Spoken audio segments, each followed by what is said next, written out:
তো হ্যালো বন্ধুরা, চলে এলাম ইন্ডিয়ান ফুটবলের আরও একটা নতুন ভিডিও নিয়ে। তো আজকে কথা বলবো ফিফা ব্যান সম্পর্কে। কারণ আমরা হয়তো সামনের দিনে দেখতে পারি যে কিছুদিন আগে যেমন ফিফা ইন্ডিয়াকে ব্যান করেছিল, তেমন হয়তো আবার ইন্ডিয়া ব্যান খেতে চলেছে। কারণ কখনোই ফিফা কখনোই থার্ড পার্সন ইন্টারফিয়ারেন্স অ্যালাউ করে না। ফিফা চায় কোনো দেশের ফুটবল সংস্থা একা চলুক, অর্থাৎ কোনো কারোর ইনপুট তারা যেন না নেয়। কিন্তু বর্তমানে ভারতবর্ষের ফুটবলে যা চলছে, সেখানে supreme court supreme court supreme court এবং এআইএফএফ এর এই নিয়ে কোনো মাথা ব্যথা নেই, এবং লজ্জাও নেই, বলতে খারাপ লাগছে যে লজ্জাও নেই যে এআইএফএফ হয়তো আবার ফিফার ব্যান খেতে চলেছে। কারণ এফএসডিএল ও এআইএফএফ এর মধ্যে চলা সংঘাতে আখেরে কিন্তু ক্ষতি হচ্ছে ভারতীয় ফুটবলের। আমরা 145 কোটি দেশবাসী স্বপ্ন দেখি ওয়ার্ল্ড কাপ খেলার, কিন্তু সত্যিই কি তা কোনোদিন সম্ভব? কারণ এরকম কারাপ্টেড এবং অকর্মণ্য লোকজন এআইএফএফ কমিটিতে থাকলে সেই দেশের ফুটবল আদেও কোনোদিন উন্নতি করা সম্ভব বলে আমার মনে হয় না। এই গত 22শে আগস্ট হেয়ারিং ছিল, সেখানে সুপ্রিম কোর্ট জানিয়েছে যে সুপ্রিম কোর্ট জানতোই না যে এফএসডিএল ও এআইএফএফ এর এই এমআরএ চুক্তি সম্পর্কে, তার জন্য যে ইন্ডিয়ান ফুটবল ক্ষতিগ্রস্ত হচ্ছে এবং ইন্ডিয়ান মরশুম পিছিয়ে যাচ্ছে, ফুটবল মরশুম, সে সম্পর্কে নাকি সুপ্রিম কোর্ট অবগতই ছিল না এবং কোনো পক্ষই সুপ্রিম কোর্টে এই নিয়ে অবগত করেনি। তো এর ফলে ক্ষতিগ্রস্ত হচ্ছে ইন্ডিয়ান ফুটবল, বাইরের দেশ দেখে হাসছে। এবং আমাদের ইন্ডিয়ান ফুটবলে বর্তমানে মোহনবাগান, ইস্টবেঙ্গল ছাড়া কিছুই আছে বলে তো মনে হয় না। আমরা ইন্ডিয়ান ফুটবল ফ্যানেরা অধীর আগ্রহে বসে আছি কবে আইএসএল চালু হবে, কিন্তু আইএসএল কবে চালু হবে সেটা এআইএফএফও জানে না এবং এফএসডিএলও জানে না। সেটি নির্ভর করছে সুপ্রিম কোর্টের রায়ের ওপরে। কারণ এআইএফএফ ও এফএসডিএল দুজনের মধ্যে চুক্তি নিয়ে দ্বন্দ্ব চলছে।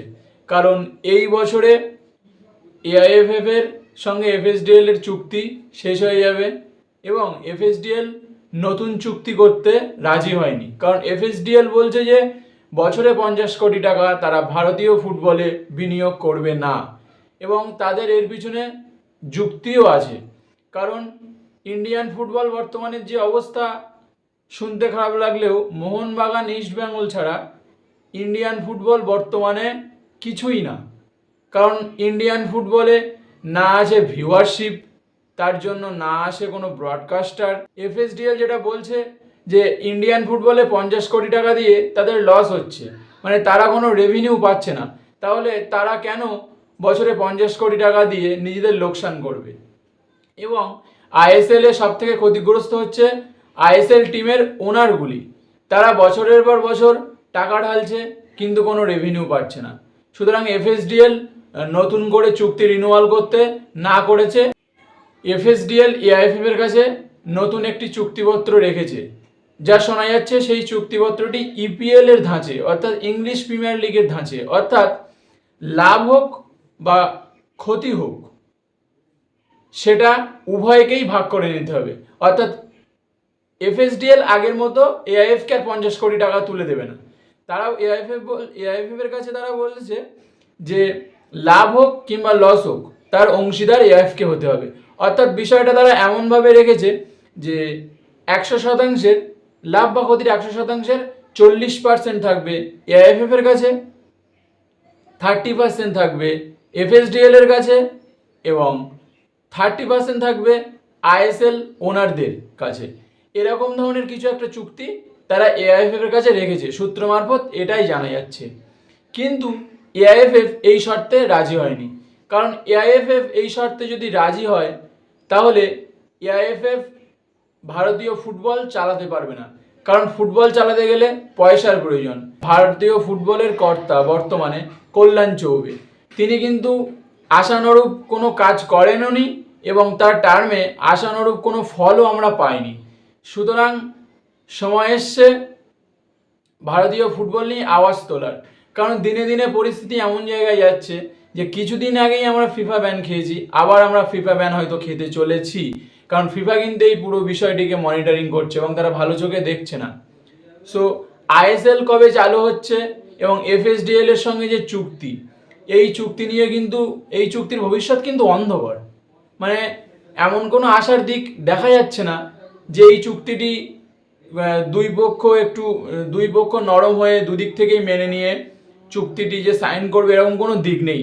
কারণ যদি এআইএফএফ এর কল্যাণ চৌবে ওই 60-40 এই পার্টিশনে রাজি হয়, অর্থাৎ স্টেক হোল্ডার এই কথায় রাজি হয়, তাহলে কিন্তু পয়সার অভাব ভুগবে এআইএফএফ এবং এআইএফএফ এর কার্যক্রম সব বন্ধ হয়ে যাবে।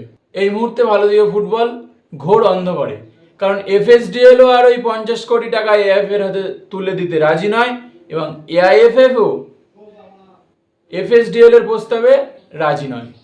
সুতরাং আইএসএল কবে চালু হবে এই নিয়ে কিন্তু একটা দ্বন্দ্ব রয়েই যাচ্ছে। তো ভারতীয় ফুটবল আবার যে ফিফার কাছে ব্যান হবে না এর কোনো গ্যারান্টি কিন্তু নেই।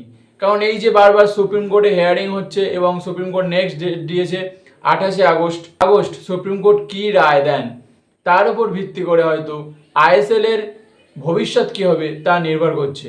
এবং বলা চলে 28 তারিখই ভারতীয় ফুটবলের ভবিষ্যৎ কী হবে তা নিয়ে একটি রায় বেরোবে। কারণ বর্তমানে ভারতীয় ফুটবলের যে অবস্থা খুবই শোচনীয়। এমনিতেই আমাদের দেশে ক্রিকেটকে ভীষণ ক্রিকেট আমাদের দেশের হলো প্রধান খেলা, কিন্তু ভারতীয়দের কিন্তু মনের এক কোণায় কোথাও না কোথাও ফুটবল কিন্তু জায়গা বেঁধে আছে। কিন্তু এআইএফএফ যদি এইভাবেই চলতে থাকে তাহলে কিন্তু ভারতীয় ফুটবলের উন্নতি অসম্ভব। সুতরাং এটাই আশা করব যে 28 তারিখ সব জট কেটে যাক এবং এআইএফএফ ও এফএসডিএল এর মধ্যেও যে দ্বন্দ্ব চলছে তা মিটে যাক এবং ফিফার ব্যানের আওতায় যেন ইন্ডিয়াকে আর না পড়তে হয়। আমার চ্যানেলে নতুন হলে চ্যানেলটি সাবস্ক্রাইব করবেন এবং লাইক করবেন, বেল নোটিফিকেশন আইকনটি ক্লিক করবেন।